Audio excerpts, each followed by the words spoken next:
Well, that was fun. Hello, everybody. Welcome along to the Rangers Rabble. Hibernian 1, Rangers 4, going on 400. The first real, proper, complete performance, and it was an absolute joy to watch. Joining me on the reaction is Robert and Craig.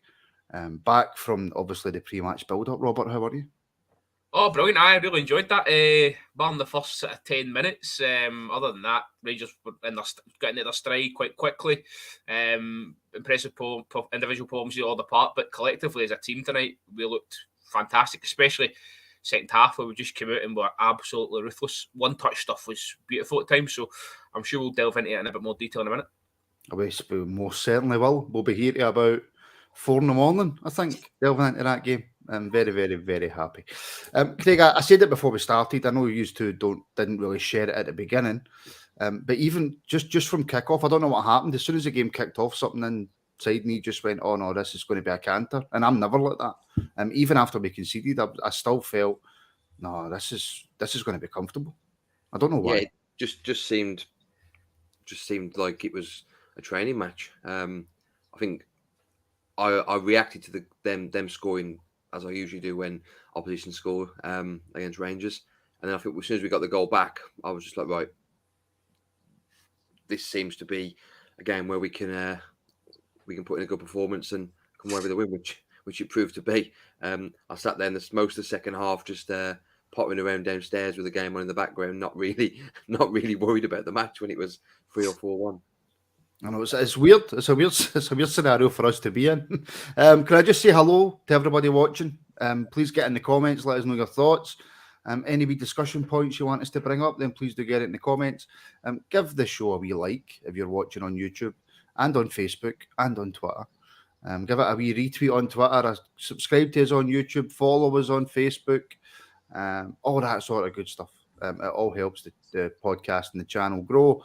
And we greatly appreciate any support you can. Before we get a deep dive into it, Robert, the space that we had tonight all over that park was incredible. Was that down to the way that Hibs set up, or was that just purely down to us? I think it was down to Rangers, to be honest. I think everyone was on the move constantly. You look at the midfield, I know we touch on it numerous times now in these sort of shows, but I think it needs to stay sort of consistent now because it's really reaping the rewards. I'm sure we'll go on to Ryan Jack in a bit more, a bit deeper later on, but I thought that he really allowed the other two to go and play. I thought Campbell was great today, but in a different way to he was on Saturday. But yeah, just as important. Fashion Sakala got a lot of space in the first half, and then takes his chance wonderfully in the second. And I thought Tony Colak was really good as well. So good performances all over the pitch. I don't think the centre-halves had much to do tonight. Bar the first, as we said, the first 10 minutes, I thought there was some early signs where, I think in the first 5 minutes, a ball get put in the box and there was 3 Hibs players unmarked. And the boys sort of put it wide of the post, and then he was the one that ended up at the back post to put it in for goals and to knock it into the net. So I was concerned, Martin. I didn't share your optimism at that point. I thought, I don't know why I was. I really don't know why. I was just so comfortable. But then the penalty comes, and how did it was Don Robertson? How did he not call that straight away? That was never in any doubt. You know what? I don't know, but do you know what I do know and what I'm looking forward to? I don't listen to like Clyde or anything like that, right? But you get the stuff that pops up on your Twitter feed, the wee minute and a half calls or whatever they are, right? Of the absolute, complete and utter psychopaths that phone that show. I'm looking forward to the next week of the conspiracies flying again, because it wouldn't be a week in Scottish football if the refs weren't on our side. The thing is, though, the penalties we get are proven to be penalties. Like, there's no debate. No. You can't bring logic into the debate. As soon as you try and bring in logic, you know what I mean? It takes away their argument. You've got to let them have. And I'm not just talking about Celtic fans. I'm talking about all fans, because all the fans in Scotland seem to have jumped on the bandwagon. No. Just penalty to Rangers. Keep going. Well, listen, Melanie's said the referee maybe sort of wimped out of it, I'll say, for want of a better phrase, but certainly goes to the monitor and he has to give it at that point. So, and you've got no doubts nowadays, you know, when Tavernier steps up, you know it's getting put in. And then I thought, do you know what I quite liked after that? He get himself back in position. He was saying to the boys, come on, right, that's it, let's start playing now. We start playing for here now. It's one apiece. We're back in level terms. we start playing for here, and we certainly did. We never looked back for then. We go on, we get the second, and then also the third and the fourth come in the second half. So really impressed, really impressed. Interesting to see what the manager's got to say tonight, because I don't think he can have too many complaints. And what do you do then, getting into Sunday? Do you change it because it's another opposition, or what do you do? Right, well, do you want to discuss the game, some individual players, or do you want to move straight forward to the next game? I mean, take it wherever you want, Robert. You've given me about 1,800 questions. Sorry, I'm a wee bit giddy. It's way past my bedtime. I'm running and empty here. So no, I think to talk about the game, you said in the chat, the finish for Colak for the first one. See, what we tend to do on these reactions, Robert, right? I don't know if you're familiar with this. We go through it from incident to incident, and we start at the beginning, and then we finish at the end, and then we go through some individual players. But no, buddy, you carry on. No, sorry, Martin. You're the host, mate. You lead the show. No, clearly not tonight. Clearly you're just taking control. Is this because Wally and Wolf bitch slapped you the other night? Is that what it was? Possibly. I need to put back my box. Carry on, Biggie. Do you know a comment that just absolutely sums up us as a support? And this is everybody, right? Beep, bop, boop. Thing is, I'm actually gutted we'd ever get more. We'd love a real proper demolition job. And do you know what? There's some truth in that, Craig, right? We played really well tonight. We looked really, really good. We scored some fabulous goals. I'm delighted we came away with the win, sorry. There's just that tiny part of me that's gone, I wish it had been 5. I wish it had been 6. I really wish it had been 7. Yeah, I mean, I said at half time, and somebody put up a thing on Twitter that we'd had something like 18 shots in the first half. And I mean, Ryan Kent could have had 3 on his own in the first half. He's had 3 chances where, for me, he's got to score 1. If not, for me, he's got to score 3 of them. If he's on form, yeah, for me, tonight was one of those games where we could have been 4-5 up at half time, and it would not have flattered Hibs in any way. If that game had finished 7-8, 9-1, there's no way they could have had any arguments. There was one in the second half, I think I put it in the group chat, where it would have just been an unreal goal. The sort of, it's like 25, 30 passes, all one touch, and it ended with I can't remember who missed the shot at the end, but it was just unbelievable. Yeah, that's because you weren't paying attention to the second half. You've already said that.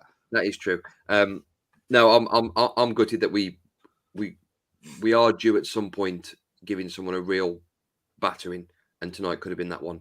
Well, we did. I mean, we gave them a battering without the scoreline. I mean, the scoreline does show a battering, to be fair. But like you say, if that was 7 or 8 tonight, then there's absolutely no complaints. Right, Robert, let's get the negative out the road, right? Because there's so much positive tonight. Let's just get the negative out the road. We concede the first goal. We go 1-0 down. It's just really poor defensively, isn't it? I think they never really got going early doors. I mean, the boy Ewan seemed to cause Tavernier some issue on the left-hand side early doors, and then Goldson was getting pressured by I can't remember the boy's name. The midfielder was Hussey or something like that.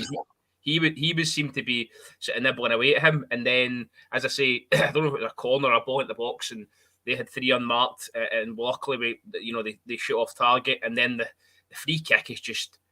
It's poor, really. You should be. I don't know. It's Barisic should be tracking his man. Gets a free header into a danger area, and it's one of them, isn't it? Where if it hits your defender, 9 times out of 10, it's going to be an own goal, and that's what happened. But much like Beale's Rangers teams, since he's come in, they react. You can't throw that at them, because they certainly do react when they go behind. You seem to get a performance at them, so.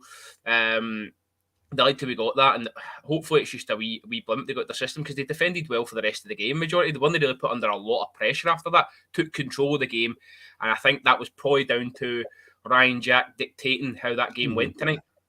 Oh, believe me, we've got a full hour set aside for Ryan Jack. I take back what I said. I don't care if he only plays 20 games a season. He needs a new contract, because he was outstanding tonight. But Craig, just to finish up on the first goal. It's really uncharacteristic now, I think, from us defensively, because Goldson and Davies have struck up a partnership. Now, there'll be a lot of people saying, look, we didn't have much to defend tonight. We weren't put under that much pressure. But even at times when we were, you've seen it a couple of times where the boy's a lot quicker than Goldson, but Goldson just matches him, takes the ball off him. Davies never looks under pressure. He's so cool with the ball at his feet as well. So it's uncharacteristic to concede a goal like that. But going forward defensively throughout the rest of the game, strolled it. I mean, it's very unlike Rangers to concede the first goal in a game. Doesn't happen very often over the last 12 months, clearly. But yeah, so I think they didn't really have a lot to do. I think Hibs had maybe one chance second half with Nisbet, puts one wide. That was really the only thing they did. Most of the second half we were camped in their half, and just putting them under pressure. But for me, Goldson, I mean, the back four at the moment picks itself more out of necessity. But the more they play every single week, the more Goldson and Davies play together, build up that partnership. Is only really a positive, and it actually masks the issues we've been talking about most of the season with the goalkeeper situation, where it doesn't actually put the goalkeeper, whoever it is, under a lot of pressure because the back four are pretty solid at the moment. Yeah, very much so.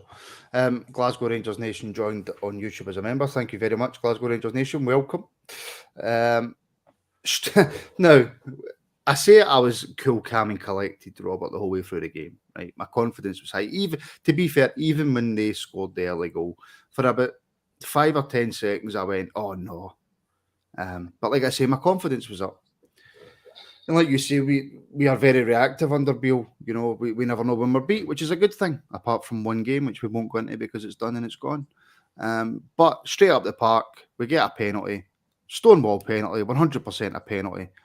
Anybody who argues against it is a moron and knows nothing about football.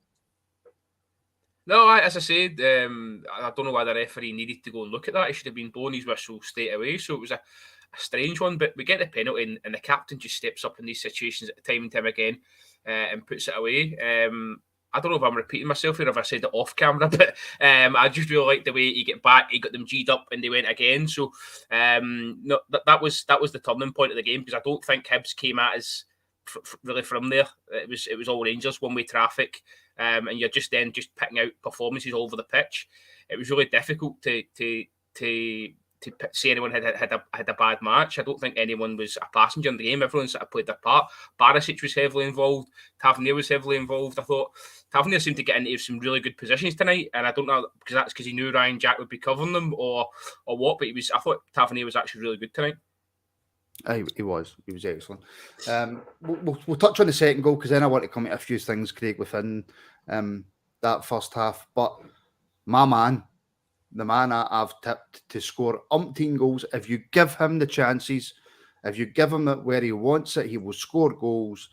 Beautiful finish from Tony. Yeah, I actually thought... And I'm calling him Tony, by the way, because he's my mate. I actually thought for a few seconds he was going to take the penalty, because there was a moment where he was holding the ball, and I think they did that on Saturday where he had the ball first and then give it over to Tav. You got a ghost in your house? That was freaky. No, it's the cat. The cat was scratching at the door trying to get in, so he's trying to be on YouTube again. Yeah, it's a beautiful finish, and I think it's a finish that only Colak can do. I don't see Morelos putting that finish away. Morelos would be too busy resting the defender to try and get ahead of him. It really showed because Sakala, not for the first time, had all the time down the left. I can't remember the number of times in the first half he had all that space on the left-hand side. All the space on the left-hand side. I really liked the fact that effectively Beale played two up front, but Sakala and Colak were quite wide strikers and allowed Kent to play a bit more of the Kent just played everywhere. Kent was everywhere. Free role in the middle. Colak was on the right a lot. Sakala was on the left. And when they needed to, they were both in the middle. It's a great ball by Sakala. One of those moments where you want in Sakala to make the right decision and just whip the ball straight across the box, not try and take an extra touch or put it 4 miles over the bar. So he actually did the right decision. And Colak, my girlfriend said that she thought there was a teenage girl downstairs that made a squeal, and I did when he put that one away. Maybe that was the ghost that opened your door. Yeah. I'm like Michael, by the way, see when that door opened, I shot myself. I get a pure I fight. thought Wayne was going to come in and we're going to have a proper BBC News moment there. Absolutely unreal. And now he's showing off the calf, full. Oh, that's horrific viewing. That is absolutely horrific viewing. But yeah, Robert, you can obviously, people watching can tell we're in a very good mood tonight. But my point still stands on Colak. You give him the ball in the areas that he wants and he will score. And we'll come on to his second goal a bit later on. But just overall tonight, I thought he was excellent. I think he's very intelligent, Martin. That's what I like about him. He seems to think about what he's going to do and then, act on that. I've got it on very good authority that he passed standard grades. Smashing. That's a ticks a box for me. Seems to be some good relationships forming up the top of the park. Him and Sakala seem to be linking well. And obviously, in Kent, as you said, play a bit more of a freer role tonight. If his finishing had just been better tonight, we could have been really waxing lyrical about him. But nonetheless, I thought he still had a decent game. But no, Anthony Colak, Tony Colak, Tony Goals, whatever you want to call him. If he can carry on in this form between now and the end of the season, then he's really staking a claim to be the number one striker moving into next year. 100%. 100%. Right, okay. I said the only negative that we were going to discuss was their goal. But however, Craig, how many chances do we need to score a goal? In that first half alone, let's just stick with the first half. Kent's got about 2 or 3. Sakala's got a couple. Barisic has even got a couple. Our conversion rate is horrendous. We're still creating the chances, to be fair. So it's just a case of, converting a few more on top of what we already do. But it's horrendous how many attempts it takes us to score in it. Yeah, Kent had 3. I think the third one probably doesn't really count as a chance because he doesn't actually get the shot away.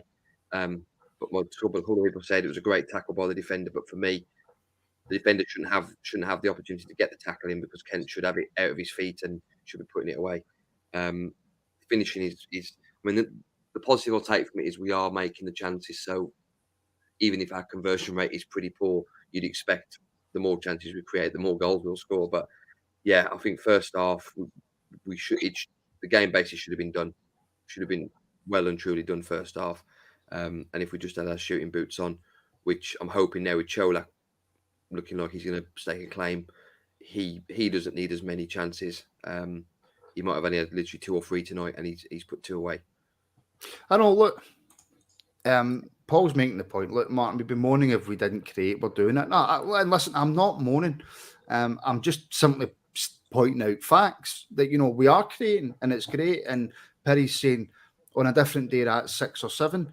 But the only issue with that, Robert, is there's evidence now. We have seen it that it takes us so many chances to score goals, whether that's through some decent blocks by defenders or Kent's inability to finish, or Sakala, who does score but would score so many more if he was just a wee bit more clinical. So it's not that I'm moaning, but if you've got a tight game and it's not a 3-4-5-1 like it was tonight, then not being able to convert your chances comes back to haunt you.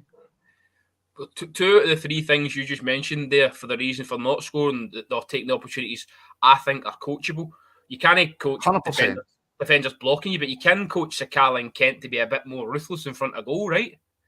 I think that's something that the manager should be maybe picking up on, and no digging them out for, but just having a wee word and saying, look, last night you could have had 2 or 3 there. What can we do to make sure that the next time we go out there, you do get 2 or 3, and you're coming in here buzzing that you've just scored a hat trick for Glasgow Rangers. As you say, tonight we're no sort of ruin these chances because we've buried others. But there is going to be games where it's going to be finer margins, and you are going to need your players to take the chances. So I think that what you say is prevalent. That the manager needs to sort of, and his coaching staff who have got the iPads sat there in the dugout, so they've seen the chances as well, should be picking these up and feeding them back to the players when they're doing analysis in 2 or 3 days' time, whenever that comes in, because you can't keep going on with that. This isn't just happened in this game; it's been happening throughout the season. We've been talking about Ryan Kent. I think we spent about 20 minutes one night talking about Ryan Kent's inability to put chances away and take shots on. So it's definitely something there that needs working on, and I think the manager should be using that and trying to sort of formulate some way of putting it right. However, in saying that, Rangers on Tour makes a great point, Craig. Let this lineup play on a 3 or 4 games and we will convert more. That's actually a really good point. Give the same team a chance. Stop messing about with the midfield or changing Alfie for Colak. Give this actual team a run of games and see what they can do. Yeah, we've seen it with the defence. So the more games in a row the defence are playing, the more solid they're looking and the better understanding. For me, if Sakala, Kent and Colak play 4, 5, 6 games in a row, they're going to get better understanding than Scott Wright coming in or Morelos coming in or whoever comes in on the left. Same in the midfield. This team now, if this team's going to be the bulk of the team next season, then this team needs to play the majority of games. Maybe Sunday is one where you can make a few swaps and sort of. But obviously, the last time that happened, we had a bit of a rubbish performance against Partick Thistle. So hopefully, we don't have a repeat. But for me, this team, once we get this weekend out the way, or obviously once we got tonight out the way, we don't have any midweek games coming up. So we really have to play this team as much as we can. That's a good point, actually. That's a good point.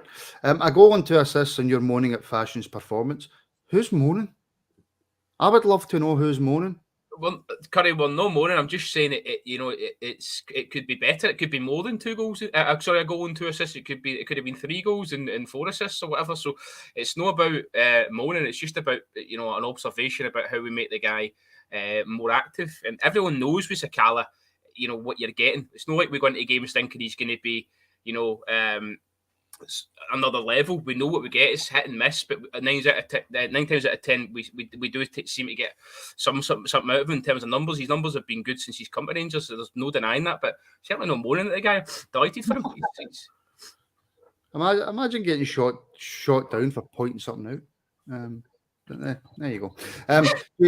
James Dalrymple, 4.99 super chat. Thank you very much, James. Ryan Jack reminded me of Stephen Davis tonight, the way he controlled that midfield. If you give me 5 minutes, we will be coming on to Ryan Jack, and believe me, I'm going to be here all night at 100%. But thank you very much for the support. Greatly appreciate it. No, you can point out things that people can improve on, even if they've played really well. I don't get the mindset that it has to be negative if you're pointing out constructive criticism. I don't understand that. And talking on Sakala, Robert, the third goal, poor kick out by the goalkeeper. Man of the year, Ryan Jack, fantastic header pass. And Sakala, in that moment, beautiful turn and spin, great finish. Superb. Listen, I wasn't until I watched the replay that I realised how measured Jack's header was, actually. It was a really good assist, to be honest. And then the drop of the shoulder and to create a bit of space for Sakala. That's Sakala at his best, by the way. And there was a wee instance later on with a chance quite similar. Didn't quite come off for him. That's the Sakala you want to see when he's got a bit of confidence, playing with a bit of swagger. I think early on, ball was maybe getting caught under his feet, etc. But he doesn't give up, does he? And that's what we love about him. Nothing will stop that man from going and going and going and going. So delighted he got his goal. He was, and you see the players as well, they're delighted for him. Mike Tavernier was over there, Colak was over there, all really congratulating him. So no, brilliant for Sakala, absolutely delighted for him. And he's keeping the jersey. He keeps the jersey because he gets the numbers. So I'm happy for him. It's just whether, how can I put this without upsetting Curry? It's just whether he can go on to another level, because next season, if he's going to keep the jersey, he needs to be pushing that bit further, because you're going to need him in bigger games than at Easter Road, because we want to do a bit better in Europe next year, and obviously challenge more so than we have this year. Yeah, listen, and for me, that's when Sakala's at his best, Craig, when he needs to do things quickly. Like that, the ball comes to him and he's only got a couple of seconds to make up his mind, and without thinking, he does it and boom, it's a goal. When he has to, maybe he's got a bit more time on his hands, that's when maybe he'll miss a chance or the pass maybe no go right, but in that moment he's only got a split second, he makes up his mind and he's lethal. The perfect example of that was last season at Parkhead, when the goal he scored was literally ball out to him and he smashed it bottom corner. The one later on when he runs through on goal and has 20, 30 yards to run onto, hits the post, it's because he's got time to think about it. I've referenced it, I've sort of compared him in the past, not comparing him in any way to the striker's goal scoring record. Andy Cole was the same when he played for Newcastle and Man United. He, one second to think about it, he'd put the ball in the net. If he had 20 seconds to think about it, he'd put it over the bar. Sakala's the same, and it is something you can coach, but it's also something that you need to accept that is going to come with Sakala. It's going to come with the sort of level he's playing at. He missed a lot of coaching. Obviously, I think he come into the game a bit later in his career, so he's not had that basic coaching when he was younger to sort of put that into him. But he scores goals and gets assists. So hopefully, I'm not being too negative about him. Sort of passing on some judgment. Can I just say that RRM has made a fantastic point, right? There is no such thing as constructive criticism now, apparently. It's called positive reinforcement. I don't want all the woke activists after me, so I apologise to anybody or anyone or any them or any other who may have been offended by my comments. It is a positive reinforcement with regards to fashion. Sakala. The fourth goal, Robert, is mental because, you know, there's a lovely wee bit of trickery in the box. The ball comes to Colak. It's a lovely finish. He's got 9 Hibs players on about him. That was highlighted in the commentary. I think Tavernier starts it off, does well to keep it alive, into Kent, onto Fashion, and he picks Colak out well. And it's a good finish inside the box. But and we know that with Colak, we've been seeing this. Give him the ball in the box, he'll score you goals. And he's proved that tonight. Both his goals are inside the box. So I think that's what you've got to do. You've got to. We touched on this in sort of the Celtic debrief. The difference is there is they play to their players' strengths. See, if we start doing that, we'll have no bother at all. Absolutely no bother at all. You see that with the lineup we're picking, especially in the midfield, and now playing to the big fella's strengths. I think the best is yet to come here. This could be a great sort of bedding in period for guys that are staying next season, like Craig was saying there. And utilising them. I think Brian Fothering was saying it's important that if we're winning, we keep the same team and keep that continuity. And I couldn't agree more. That's how you build a squad and build a winning side, by keep playing the same team that's winning all the time. So hopefully it's not too many changes in the next match. Maybe a Devine or a Hadji or a Suter that needs minutes, but no, 5 or 6. I would like to sort of keep the core going and keep getting them winning. Wins under these guys' belts. Yeah, 100%. There's a few people who have clocked onto my any of them comment. I just had Sam Smith in my head. I don't know. That's probably how that came out. Keep your comments coming. I'm trying to read them and do this at the same time. I was hosting the build up, so I apologise. I don't know. I had a stressful day at work. And I was tired. So my apologies for those who tuned into the build-up. My hosting was absolutely honking. Let's talk, shall we, gentlemen? Let's talk about Ryan Jack. I think it's only fair, Craig, that we discuss just how beautiful and sexy that man was tonight. Before we do, can I also give a shout out to Raskin? Because I thought he... Well, could he come to Raskin? Craig, just answer the question. All right, then. Yes, Ryan Jack was just unbelievable. Never mind him. Tell me about Raskin. I'll get that door open again in a minute. Ryan Jack was, for all the people, and I've been one recently to say, oh, do we keep him on next season? Do we re-sign him? And maybe we only re-sign him if he doesn't play for Scotland. I agree with you. If he plays 10 games a season, if the 10 games he plays are like tonight, then get him signed up now. He was unreal. He allowed Raskin and Campbell, and then obviously Fashion and Kent, to just do what they wanted to do, because they knew Tavernier, to me, also was much more effective tonight because he knew he had Jack. He knew he had Jack playing in the right back. Totally different player. He could sort of fill in at right back if needed. There's a few times first half where Tav was out of position, and normally we'd be thinking, oh God, what's going to happen there on the left side? And Ryan Jack was there straight away, making a tackle, getting the ball back. Just a beautiful man. Yeah. Curry, see, on this point, I'm going to come back to that because that's a great question. So I will come back to that in a wee second. Robert, just talk to him about Ryan Jack. Just talk about the man. Well, listen, we spoke before the game about how important he is for letting the other two go and play, and I think that was prevalent throughout the 90 minutes tonight. He really lets Cantwell do whatever he wants to get up to, and then he's there to support Raskin. One of my favourite moments of the game, by the way, was Raskin gets done by Stevenson, and who's there to back him up straight away on it? Ryan Jack, straight in on Stevenson, telling him what he thought. So that's brilliant for me. That's leadership in abundance. Ryan Jack's one of those ones that's a captain with the armband, isn't he? I love that from him. And I listen, say, I think with Kerr a few weeks ago, just sort of saying, if you're going to keep some of these midfielders, Jack for me is the one that you keep because it's value for money. It would be an easy deal to make and then maybe move one or two on. So I think Ryan Jack's arguably playing some of the best stuff that we've seen from him last few games. So I keep him and then maybe try and get some money elsewhere for a Kamara or a Lundstrom, because Lundstrom came on and I thought he still looks as if he's no confidence. Do you know what done it for me? Do you know what done it for me, Robert? At one point, he had the ball at the back, he picked up the ball, and rather than him drive forward, he just passed it to Tav. That's your central midfielder. That's it, isn't it? It's no positive play. Whereas you see when Raskin and Cantwell, the first look is, can we get this ball forward every time? So and I think, as I say before, just to go back to Ryan Jack and deservedly the man of the match, he allows Dave to go and do that. But the question you've got before tonight, I know you're watching live tonight, was obviously how fit can he stay? I think you just use him if and when, and maybe use the next, as they say, few games now to help him sort of bring Raskin on, because Raskin looked great alongside him. Really does. Aye, and it's not just that, and we'll touch on Raskin and Cantwell, Craig, but they actually played a slightly different role tonight because Ryan Jack was in the team. Cantwell was a wee bit further forward, but he seemed a wee bit more reserved.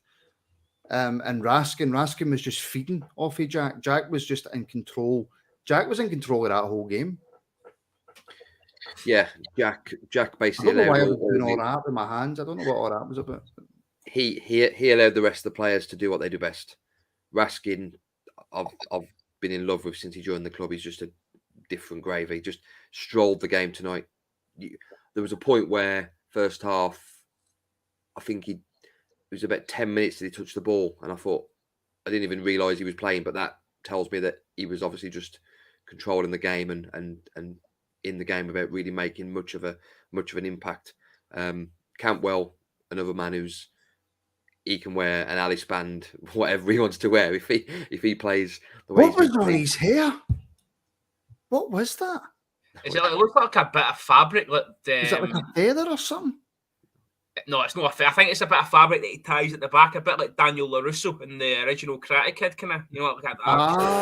Right. My chair's squeaking like hell, by the way.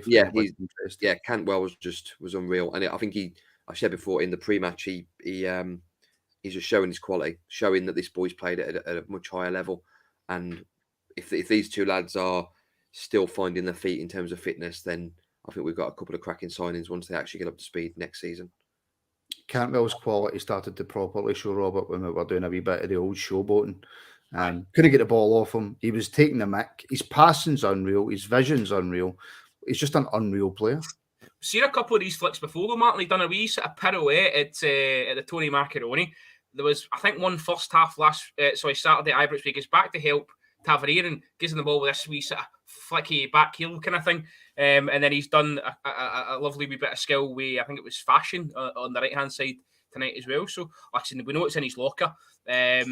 Still choking for me to see him get a goal or something, So, be nice to see him get some numbers on the board, because he's good enough up here, more than good enough up here, to do that. But at the minute, he's influencing games without getting involved in goals or assists. So there's no complaints. I think, do you know what's really interesting about the comments tonight? Everybody's singing off the same hymn sheet, which is great, because I think the last few times people have been a bit split. So it's a good night to be a Rangers supporter. Good night. Confidence is back. Springs back in the step. And we go into another important game at the weekend where realistically it's our only chance at maybe a bit of success. And it's amazing what a complete performance can do for confidence, not for the team and for the manager, but for the supporters. It's mental. CGM, Robert, no way you're old enough to watch the Karate Kid. Robert's touching 40. Everybody. 40. I know you might not believe it, but I'm like 7 or 8 years younger than that, man. I've just ate more fish suppers, even though I don't like chips. And I'm not a big fan of fish. I'll tell you why I'm not a big fan of fish. See, if there's anybody from the Glasgow area, right? I grew up round about Mount Florida, Battlefield, stuff like that. There used to be a chippy or a restaurant in Allison Street called The Unique, and I got a fish bone stuck in my throat, and I had to go to the hospital and get a spray, so I can't eat fish. I don't know what that's got to do with the reaction. Is the chippy still open? Or? No, The Unique shut down. They need to shut down. It's been shut down for years. But however, there we go. That's totally put me off straight of what I was talking about. But yeah, Craig, we're talking about this performance tonight, and we're all happy, we're all buzzing, because of one very, very good performance. But that has to be we said this when under Gio, right? But that's the benchmark. The players don't drop below that now. Doesn't matter if there's a slender chance we get back into the league. You do not drop below that performance. No player tonight, obviously bar the subs that come on because they didn't have a lot of time to sort of impact the game. No player tonight was below a 7, probably 7.5 out of 10. Everyone, you'd probably put McGregor in that, and that's only really because he had nothing to do most of the game. The rest of the team were solid. Nobody really, like you said, that is the standard they need to be hitting now the rest of the season. And hopefully, same team plays, the same standard will be hit, and we'll get to the end of the season with the Scottish Cup back at Ibrox.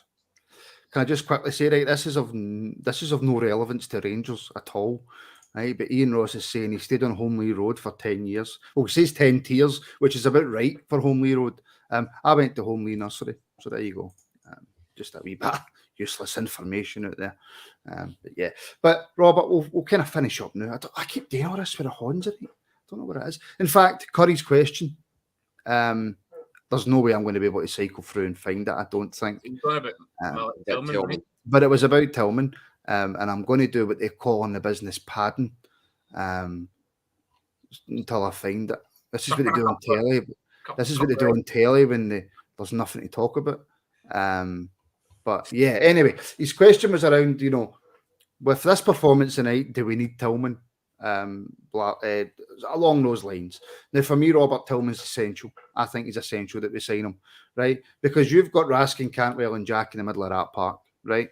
Who's your backup to Raskin, Cantwell, and Jack? And I'm not saying Tillman would be backup. I think Tillman's a starter, but you're taking off Jack, you're bringing on Lundstrom. You're taking off Cantwell, you're bringing on Kamara. Tillman has now had a season in this league to get himself up to scratch. He's scored 9 goals. I think he's been excellent. I think he's a starter for us when he's fully fit. I think Tillman's a no-brainer. I'm going to disagree. I don't think we should sign him. I think the money would be maybe better served elsewhere. You see who could come in and replace or step in as a backup. And I'd like to see us run with Alec Lowry. I know we've not seen enough of him. I know Tillman's done much more this season, but I just think with Tillman, I'd class him as a luxury player. He's great when it's going for you, but when it's not going for you, I don't see enough from him.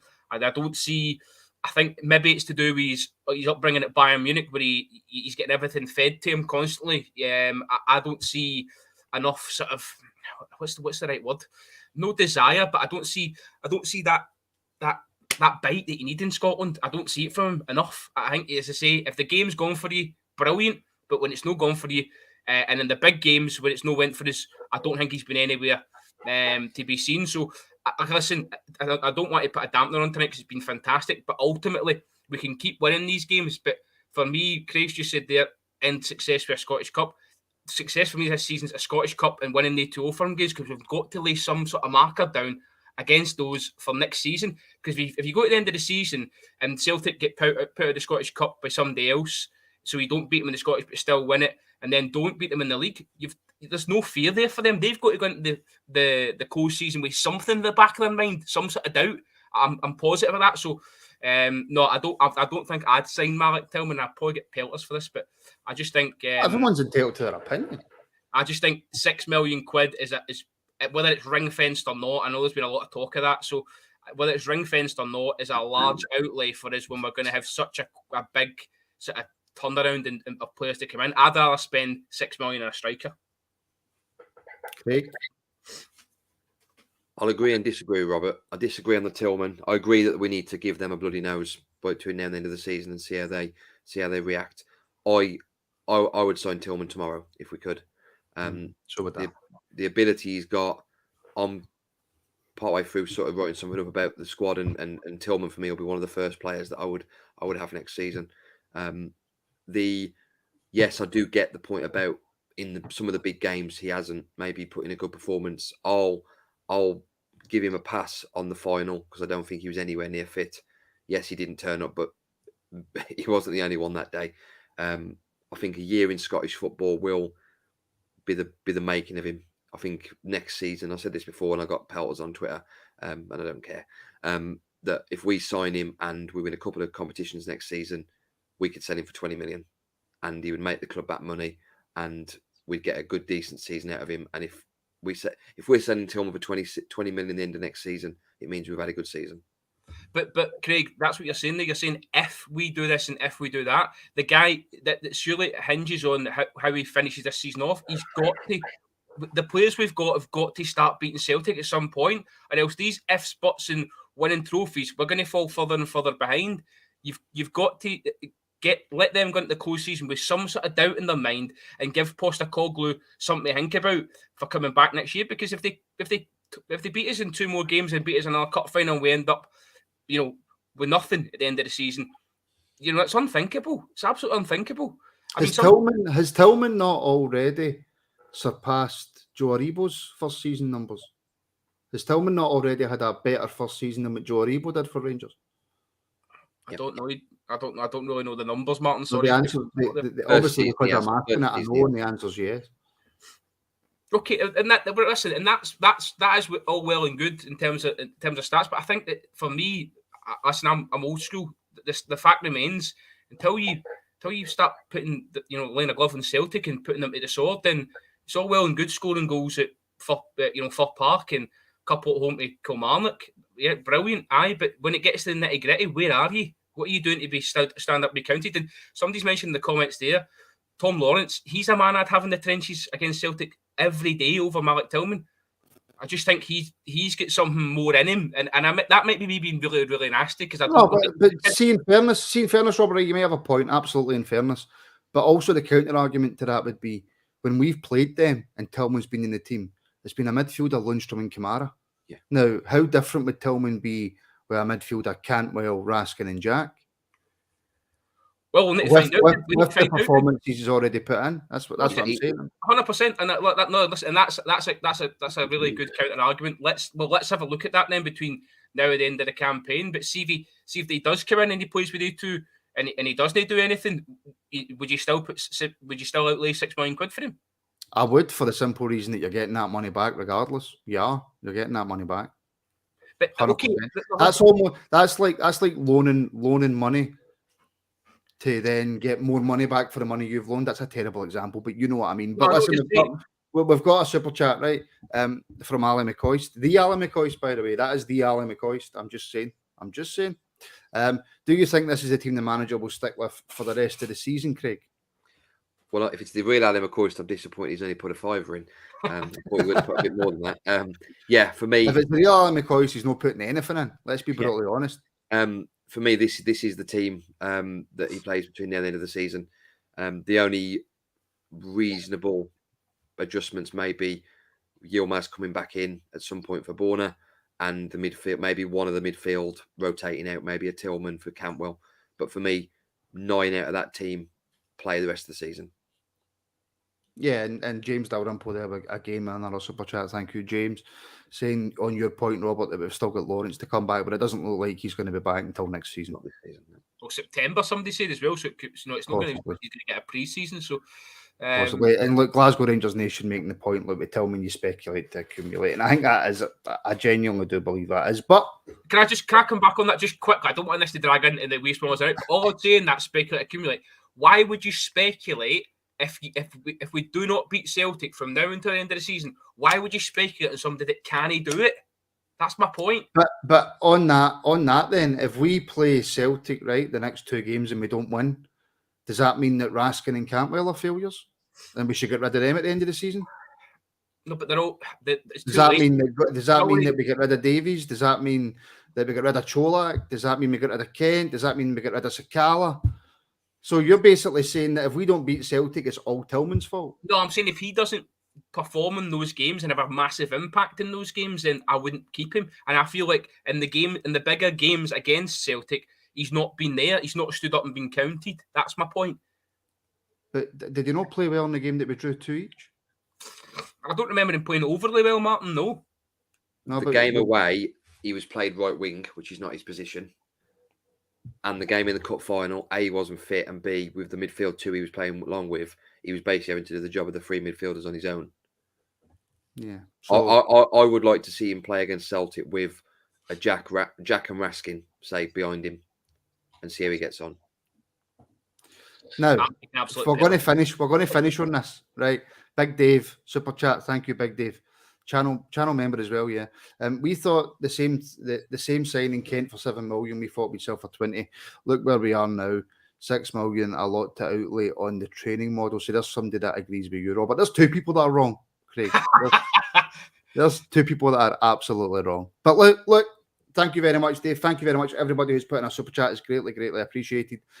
It's important, Robert, though. We've won tonight. We've won playing some fantastic football. We've won by a decent scoreline.